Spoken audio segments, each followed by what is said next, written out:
कर लिया half yearly exam बर्बाद, मिल गया सुकून। क्या यही हाल अपने फाइनल एग्जाम का भी करने वाले हो? क्या इसी तरह अपने आप को और पेरेंट्स को धोखा दे के, झूठ बोल के बनोगे तुम एक टॉपर स्टूडेंट? क्या हर बार तुम 95% का प्लान करके झूठा कमबैक करते रहोगे, नकली कमबैक करते रहोगे? क्या जिस तरह तुमने 8 मंथ बर्बाद किए हैं वैसे ही बचे हुए 3 मंथ भी बर्बाद करने वाले हो? क्या जिस तरह से तुमने इस मंथ यूट्यूब पे सर्च किया था how to score 95% marks in 4 months लेकिन कुछ किया नहीं, वैसे ही नेक्स्ट मंथ भी करने वाले हो? How to score 95% marks in 3 months, फिर 2 मंथ्स एंड देन 1 मंथ, और लास्ट में जाके how to score 95% marks in 1 week और फिर इन 1 डे। यही सब करने वाले हो? क्यों करते हो इस तरह के गंदे मजाक? जब पढ़ाई करनी ही नहीं है तो ऐसे मजाक करते क्यों हो? तुम मुझे ये बताओ, तुम्हारी प्रॉब्लम क्या है? क्यों नहीं बदल पा रहे हो खुद को? कब अपने सपने पूरे करोगे? ऑलरेडी तुम बहुत ज्यादा लेट हो, अब तुम और लेट नहीं कर सकते। अब और लेट करोगे तो हालत बहुत ज्यादा बुरी हो जाएगी, इतनी ज्यादा बुरी कि डैमेज कंट्रोल इम्पॉसिबल हो जाएगा। सीबीएसई ने डेट शीट भी रिलीज कर दी है, वो भी एक नहीं दो। तुमसे एक एग्जाम की प्रिपरेशन नहीं हो पा रही है, 2 एग्जाम्स की प्रिपरेशन कैसे करोगे? ये है तुम्हारी फर्स्ट डेट शीट जो मेन एग्जाम की है, और ये है दूसरी डेट शीट। दूसरी वाली डेट शीट तो अभी से तैयार है कि आओ बेटा, मुझे पता ही था तुम फर्स्ट वाला एग्जाम बर्बाद कर दोगे, इसलिए मैं तुम्हारे लिए पहले से ही तैयार बैठा हुआ हूँ। मेरे नन्हे मुन्ने छोटे भाई बहन, मेरी ये बातें आपको जरूर से बुरी लग सकती हैं, क्योंकि मैं आपको झूठा दिलासा देना नहीं चाहता। आपको सच्चाई जितनी जल्दी पता चलेगी उतना बेहतर होगा। दोस्त, आज की इस वीडियो में बताने वाला हूँ ये 5 पॉइंट्स, और यकीन मानिए इन 5 पॉइंट्स को जान करके आप अपने आप को पूरी तरह से बदल देंगे। ना सिर्फ आपका माइंड सेट बदल जाएगा, आपके अंदर टॉपर्स की हैबिट्स आ जाएंगी, आप हद से ज्यादा हार्ड वर्क करना सीख जाओगे, अपने टाइम को वैल्यू करोगे, और अभी से लेके फाइनल एग्जाम तक का फुल रोड मैप, सारी नॉलेज आपके पास आ जाएगी। Welcome to Satyam Gupta, class 9th and 10th। आप बस कमेंट कर दो this time I will change the game. Let's start the video. मेरे नन्हे मुन्ने छोटे भाई बहन, हमारा पॉइंट नंबर 1 है माइंड सेट शिफ्ट। यार, जैसा कि आपको पता है कि आपके स्कूल में ढेर सारा सिलेबस कंप्लीट हो चुका है, लेकिन आपने उसका रिवीजन किया है 0। आपका अटेंशन फिलहाल फेस्टिवल्स पे है, वेडिंग्स पे है, सोशल मीडिया पर है। ढेर सारे सब्जेक्ट में आपके ढेर सारे बैकलॉग्स बने हुए हैं। आपके इंटरनल एग्जाम्स, आपकी प्री बोर्ड्स बहुत तेजी से आपकी तरफ भाग करके आ रहे हैं, लेकिन आपके पास प्रिपरेशन के नाम पर 2 चीजें हैं, स्ट्रेस और डिस्ट्रैक्शंस। यार, याद रखो, आपको अभी से ही जीतना ही स्टार्ट करना होगा। इस रेस में अगर आपने अभी से दौड़ना स्टार्ट कर दिया तो आप सबसे आगे वाले बंदे को भी पीछे छोड़ सकते हो। आपको ऐसा माइंडसेट बनाना पड़ेगा। आप रेस में बहुत पीछे हो गए हो, इसका मतलब ये नहीं कि आपको 10 घंटे पढ़ने पड़ेंगे, नहीं। अगर आप आज से अभी से 3 से 4 घंटे की कंसिस्टेंट स्टडी करना स्टार्ट कर दिए तो आप अभी से ही इस रेस में नंबर 1 हो सकते हो। मेरे दोस्त, इस बात को याद रखो, from now every day counts. यानी अगर आपने अभी से स्टार्ट कर दिया तो एक एक दिन काउंट होगा, आपका काउंटडाउन अभी से ही स्टार्ट हो जाएगा। लेकिन अगर आप पहले की तरह रुके रहे तब आपका कुछ नहीं हो सकता। और इस बात को भी याद रखो, अगर आपने बहुत सारे न्यू चैप्टर्स कर लिए तब आप एग्जाम में बहुत अच्छा नहीं कर पाओगे, लेकिन जितने भी न्यू चैप्टर्स आपने कर लिए हैं उनका रिवीजन सही से कर लिया तब जरूर से आप एग्जाम में अच्छा कर सकते हो। इसका मतलब revision is more powerful than new chapters. दोस्त, आपको फोकस करना पड़ेगा क्लैरिटी के ऊपर, क्वालिटी के ऊपर। हर एक कॉन्सेप्ट जो आप पढ़ते हो वो बहुत ही क्लियर होना चाहिए, कुछ भी डाउट नहीं होना चाहिए। आपने बहुत सारा पढ़ लिया, बहुत सारा डाउट आ गया, बेकार है। थोड़ा पढ़ा, क्लियर कर लिया, डाउट है ही नहीं, दैट इज बेस्ट। यानी आपको क्वालिटी के ऊपर फोकस करना है, लेकिन आप क्या करते हो, आप क्वांटिटी के ऊपर फोकस करते हो। आप सोचते हो कि सब कुछ फिनिश हो जाए, कैसे भी फिनिश हो जाए, भले ही कितनी खराब क्वालिटी में फिनिश हो, वो सब हैबिट छोड़ देनी है। दोस्त, हमारा सेकंड पॉइंट है मेक टॉप 10 टॉपर्स हैबिट, और हमारा पॉइंट नंबर 1 है goal setting, daily, weekly and monthly. जो टॉपर्स होते हैं उन्हें गोल सेट करना बहुत ही अच्छे से आता है। उन्हें पता होता है कि उन्हें डेली क्या काम करना है, उन्हें पता होता है उन्हें वीकली क्या काम करना है और मंथली क्या करना है। लेकिन एक तरफ आप हो, आप ना सही से गोल सेट कर पाते हो, ना ही आपको ये पता होता है कि इस गोल को मुझे डिस्ट्रीब्यूट कैसे करना है, डेली, वीकली, मंथली में। आपको पता ही नहीं होता कि आपको डेली क्या काम करना है। आपको ये नहीं पता होता कि आप इस मंथ क्या करने वाले हो, इस वीक क्या करने वाले हो। सेकंड पॉइंट है एनालिसिस। भैया जो टॉपर्स होते हैं वो सिर्फ गोल सेट नहीं करते, वो एनालाइज भी करते रहते हैं टाइम टू टाइम। वो डेली वीकली मंथली एनालाइज भी करते हैं कि मैंने जो गोल सेट किए थे वो पूरे हो भी रहे हैं कि नहीं, कि रुके हुए हैं। लेकिन यहाँ पर आप लोग क्या करते हो, आप लोग कभी भी एनालाइज करते नहीं हो कि मैंने जो गोल सेट किए थे वो आगे बढ़ रहे हैं कि रुके हुए हैं। पॉइंट नंबर 3 है टू डू लिस्ट। हर एक टॉपर के पास एक टू डू लिस्ट जरूर होती है। वो सोने से पहले एक टू डू लिस्ट तैयार करते हैं, वो सारे काम जो वो नेक्स्ट डे करने वाले हैं, और फिर रात में अगेन वो एनालाइज करते हैं कि उन्होंने इस टू डू लिस्ट में कितने % काम कंप्लीट किए। यहाँ पर आपका खेल तो अलग ही है, आप ना ही कोई टू डू लिस्ट बनाते हो और ना ही काम को पूरा करते हो। फोर्थ पॉइंट है सेल्फ डिसिप्लिन। एक टॉपर खुद से डिसिप्लिन होना जानता है। उसे पता होता है कि डिस्ट्रैक्ट होना है या डिसिप्लिन रहना है। उसे कोई डांटे, उसे कोई पनिश करे, पेरेंट्स, टीचर्स, तब वो डिसिप्लिन नहीं रहता, वो हर टाइम डिसिप्लिन रहता है, क्योंकि वो डिसिप्लिन बाहर से नहीं अंदर से आता है। लेकिन आपके पास डिसिप्लिन के नाम पर सिर्फ और सिर्फ डिस्ट्रैक्शंस हैं। पॉइंट नंबर 5 है be honest be grateful. Topper हमेशा कहता है कि बी ऑनेस्ट यानी ईमानदार रहो, अपने आप से ईमानदार रहो, अपने गोल से ईमानदार रहो, अपने पेरेंट्स से ईमानदार रहो। लेकिन आप क्या करते हो, झूठ पे झूठ पे झूठ। आप खुद से झूठ बोलते हो, अपने पेरेंट्स से झूठ बोलते हो, अपने टीचर से भी झूठ बोल देते हो। लेकिन ये सब छोड़कर आपको ईमानदार बनना होगा और ग्रेटफुल भी रहना होगा। यानी अभी आपके पास जो कुछ भी है उसके लिए हमेशा भगवान को थैंक यू जरूर बोलना चाहिए, क्योंकि बहुत से लोग दुनिया में ऐसे भी हैं जिनके पास ये भी नहीं है जो आपके पास है। पॉइंट नंबर 6 है फिक्स्ड टाइम टेबल। एक टॉपर के पास एक क्वालिटी टाइम टेबल होता है, जिसकी हेल्प से वो 2 महीने का काम 1 महीने में ही निपटा देता है, और इसी की हेल्प से वो कंफर्ट जोन से भी बाहर निकलता जाता है। लेकिन यहाँ पर आपकी कहानी तो एकदम अलग है। आप 2 महीने का काम 4 महीनों में करते हो और लगातार कंफर्ट जोन में एंटर करते रहते हो। आपके पास कोई क्वालिटी टाइम टेबल है ही नहीं, अगर कभी बनाया भी है तो उसे फॉलो नहीं किया। पॉइंट नंबर 7 है हैबिट ऑफ एक्सक्यूजेस। टॉपर कभी फर्जी के एक्सक्यूजेस नहीं देता, मेरा आज खराब हो गया, कल खराब हो गया, हफ्ता खराब हो गया, महीना खराब हो गया। एक टॉपर मेहनत करना जानता है, लेकिन आप एक्सक्यूजेस देना जानते हो। मेहनत करोगे तो वो सब मिलेगा जो तुम चाहते हो, एक्सक्यूजेस दोगे तो वो कभी नहीं मिलेगा जो तुम चाहते हो। Choice is yours. Point number 8 है 1% बेटर एवरी डे।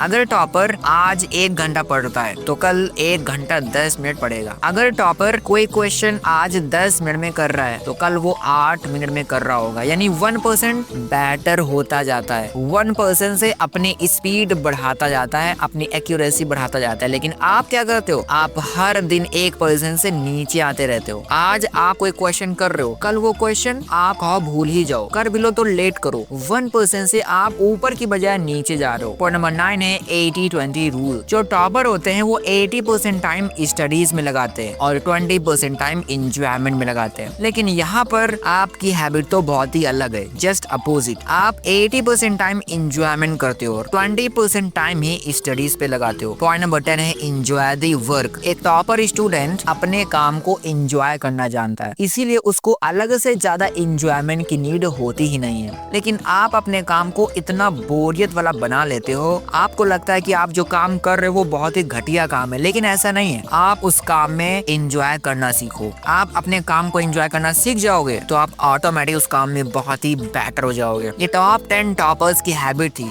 आपको ये सारी हैबिट्स को अपनाना होगा और फिर देखो आप में कितने सारे चेंजेस आने वाले हैं। मेरे नन्हे मुन्ने छोटे भाई बहन, अगर इस वीडियो में थोड़ा सा भी वैल्यू मिल रहा है तो इसे लाइक जरूर करते रहना। हमारा पॉइंट नंबर 3 है डू हार्ड वर्क लाइक ध्रुव। भैया आप ध्रुव राठी की बात कर रहे हो क्या, जिसके 30 मिलियन सब्सक्राइबर्स हैं? अरे दोस्त, मैं उसकी बात क्यों करूंगा, मैं बात कर रहा हूँ भगवान नारायण के परम भक्त महाराज ध्रुव के बारे में, जिन्होंने 5 ईयर की एज में ही भगवान को प्राप्त कर लिया था, वो भी 6 मंथ्स की छोटी तपस्या के द्वारा। मेरे दोस्त, यहाँ पर इंटरेस्टिंग बात यह है कि जिस टाइम पे साधु संतों को सालों साल की तपस्या करने के बाद भगवान की प्राप्ति होती थी, महाराज ध्रुव ने सिर्फ 6 मंथ में भगवान को कैसे प्राप्त कर लिया? इसका बड़ा कारण है महाराज ध्रुव का वो तरीका जिससे उन्होंने तपस्या की थी। वैसी तपस्या अगर आपने भी कर ली तो समझ लो कि आप पूरी तरह से अपनी लाइफ को चेंज कर लोगे। महाराज ध्रुव ने पहले मंथ में नॉर्मल तपस्या करनी स्टार्ट कर दी, लेकिन सेकंड मंथ आते आते उन्होंने खाना खाना छोड़ दिया।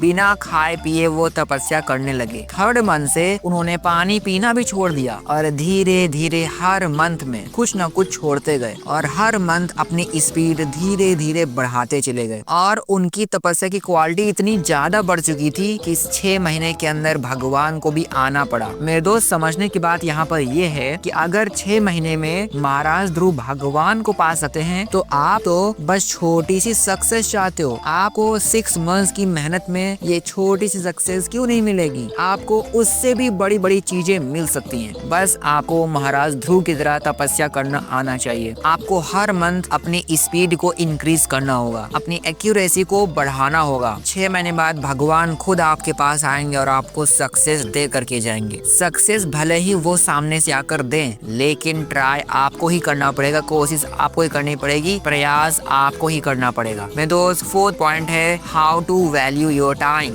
दोस्त, आप सबको पता है कि टाइम कितना ज्यादा वैल्यूएबल है, क्योंकि दुनिया में हर चीज वापस आ सकती है, बीता हुआ टाइम कभी वापस नहीं आ सकता। इसीलिए आज से ही कसम खा लो कि जब तक अपने टारगेट को नहीं पा लेता हूँ तब तक 1 सेकंड भी वेस्ट नहीं करूंगा। तुम अपनी मेहनत में कोई कसर मत छोड़ो, फिर देखो भगवान खुद मजबूर हो जाएंगे तुम्हें वो सक्सेस देने के लिए। दोस्त, टाइम से बड़ा कुछ भी नहीं है, टाइम इज मनी। और जो लोग टाइम का वैल्यू नहीं करते उनकी हालत बहुत ही ज्यादा खराब हो जाती है। एग्जाम्पल के तौर पे ये देखिए अंकुर वारिकू सर का करियर चैनल, जहाँ पर एक 32 ईयर ओल्ड इंसान सिर्फ और सिर्फ रिग्रेट कर रहा है। वो बोल रहा है कि मैंने स्टार्टिंग में बहुत टाइम खराब किया, लेकिन आज टाइम मुझे खराब कर रहा है। वो बंदा हर दिन खुद को गालियां दे रहा है क्योंकि उसने स्टार्टिंग में टाइम का वैल्यू नहीं किया था। लेकिन मैं नहीं चाहता आप भी उस स्टेज पर कभी पहुंचो। मेरे नन्हे मुन्ने छोटे भाई बहन, डेट हर टाइम बदल रही है। हर हफ्ते, हर महीने, हर साल एक नया कैलेंडर आ जा रहा है। सब कुछ बदल रहा है, लेकिन आप नहीं बदल रहे हो। अगर डेट बदल सकती है तो आप क्यों नहीं बदल सकते यार? इस बात को याद रखो, जिस तरह से 5 साल बीते हैं लॉकडाउन से अभी तक, वैसे ही 5 साल और कब बीत जाएंगे आपको पता भी नहीं चलेगा। इसीलिए आपको अभी से स्टार्ट करना होगा। Start right now. अब यार बात करते हैं point number 5, phase wise full road map. देखो यार, अभी से आपके पास जितना भी टाइम बचा हुआ है इसको 4 फेजेस में डिवाइड कर दो। अक्टूबर, नवंबर, दिसंबर, जनवरी। हमारा फेज नंबर 1 होने वाला है अक्टूबर का मंथ, जहाँ पर हम अपने फाउंडेशन को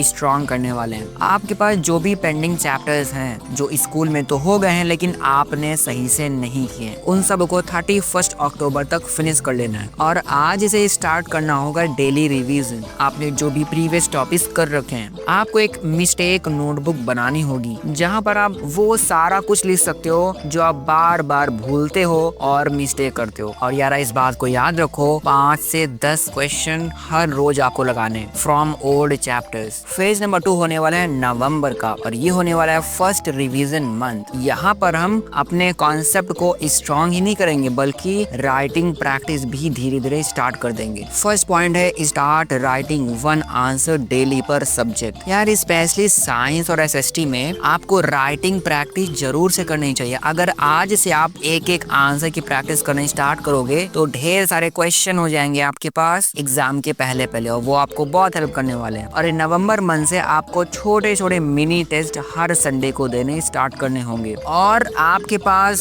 स्कूल नोट्स तो होते ही हैं, लेकिन एक शॉर्ट नोट भी होनी चाहिए, वो भी क्वालिटी वाले। समरी नोट्स होंगे तो आप 2 मिनट के अंदर सारा कुछ रिकॉल कर सकते हो। और भैया मैथमेटिक्स के लिए एनसीईआरटी के साथ साथ एग्जाम्पलर भी कर लेना और पीवाईक्यू तो भूलना ही मत। और भैया आपको एक फॉर्मूला चार्ट भी बनाना चाहिए और डेली रिवाइज करना चाहिए। फिजिक्स में, मैथ्स में, केमिस्ट्री में जो रिएक्शंस होती है सारे फॉर्मूलाज बढ़िया से रिवाइज करते जाओ हर रोज, ताकि कभी भी आप इसे भूल ना पाओ। फेज नंबर 3 होने वाला है दिसंबर का। यहाँ पर आप मॉक टेस्ट भी करोगे और प्री बोर्ड की प्रैक्टिस भी करोगे, यानी आप अपना नॉलेज कन्वर्ट करने वाले हो एग्जाम परफॉर्मेंस पर। यहाँ पर आप फुल सिलेबस का मॉक टेस्ट देने वाले हो हर 3 दिन में, यानी हफ्ते में 2 दे सकते हो आप। और जो भी आप मॉक टेस्ट देते हो उसको डीपली एनालाइज करो और यहीं से आपको प्रीवियस ईयर क्वेश्चंस को बहुत ही क्वालिटी के साथ सॉल्व करना स्टार्ट करना होगा। मेरे दोस्त, आपको यहाँ पर अपनी स्पीड पर ही काम नहीं करना, हैंडराइटिंग पर ही काम नहीं करना, बल्कि एक्यूरेसी पर भी काम करना है। और याद रखो, इस दिसंबर मंथ से आपको कम 6 से 7 घंटे की क्वालिटी स्टडी करनी ही होगी, वो भी भी बहुत ही बैलेंस्ड रूटीन के साथ।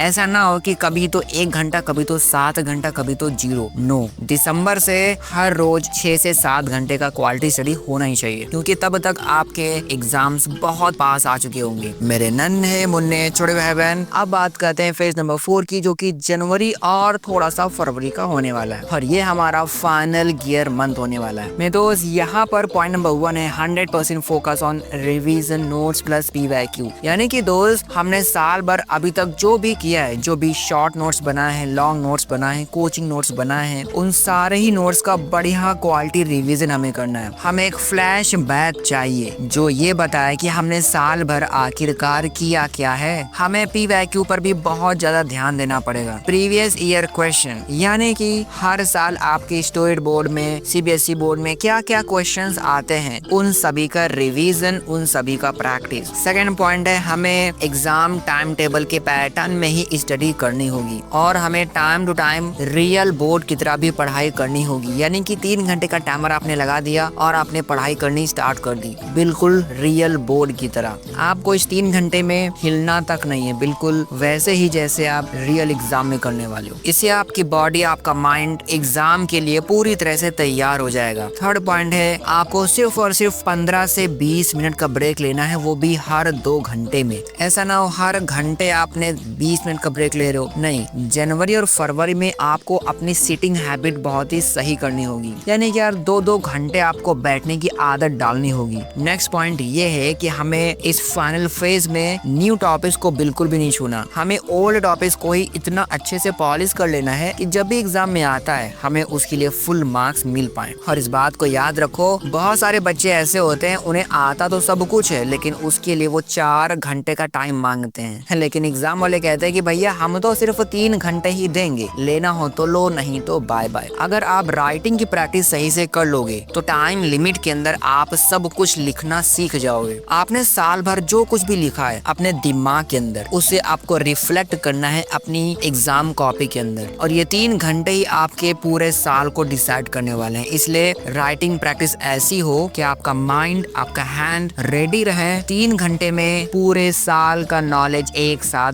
डिलीवर करने के लिए। मेरे दोस्त, मैंने इस वीडियो में इन 5 पॉइंट्स की हेल्प से आपको बहुत कुछ समझाने की कोशिश की है। अगर आपने ये सारी ही चीजें सही से फॉलो कर ली तो आप देखोगे आपके अंदर बहुत बड़े बड़े चेंजमेंट आएंगे। आपको वो सब कुछ मिलेगा जो आप चाहते हो, और आप मुझसे प्रॉमिस करो कि आज से आप अपने आप से झूठ नहीं बोलोगे, बल्कि अपनी लाइफ के लिए, अपने पेरेंट्स के लिए जी जान लगा दोगे, और वो दिन लेकर के आओगे जब हर कोई आपके ऊपर प्राउड करेगा। मेरे दोस्त, अगर इस वीडियो से आपको थोड़ा सा भी वैल्यू मिला हो तो इस वीडियो को लाइक जरूर कर दीजिएगा, और इस वीडियो को अपने एक दोस्त तक जरूर शेयर करो ताकि उसका भी कुछ भला हो पाए। और अगर आप ये जानना चाहते हो कि अक्टूबर की तरह ही आने वाले मंथ भी आपके लिए एक ट्रैप साबित हो सकते हैं, इसके लिए आप स्क्रीन पर आ रही वीडियो को देख सकते हो। मैं आपको वही मिलता हूँ। Bye bye bye.